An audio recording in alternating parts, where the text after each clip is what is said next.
আমরা চলে আসলাম এখন মদের স্বর্গরাজ্য। এই যে দেখেন 31 টাকা 75 ইউরো মদের বোতল, সব মদ আর মদ। বা দামি দামি সব ব্র্যান্ডের মদ পাওয়া যায় এখানে, খুব সস্তা, পানি ছিল দাম।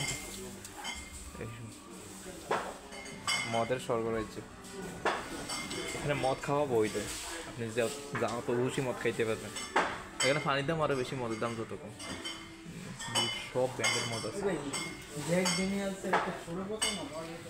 30 টাকা 30 টাকা 20 টাকা 2 টাকা, আরও খুচরা 1 টাকায় 3 টাকার মদ আছে।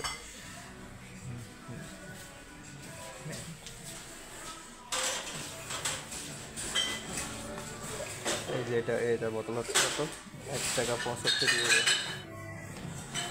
এটা হচ্ছে 3 টাকা 85 ইউরো। মদের স্বর্গরাজ্য,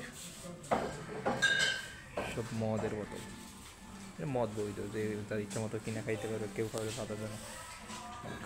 বাট আমরা মুসলিম এখানে মদ খাই না, বিকজ মদ খাইলে নাকি 40 দিন পর্যন্ত নামাজ রোজা হয় না। আল্লাহ এগুলো থেকে হেফাজত করো, আল্লাহ কখনো বলে না খাওয়াক। এটা খাইলে নাকি 40 দিন নামাজ রোজা হয় না, আমি যেটুকু জানি। সব ডিং আর ডিং।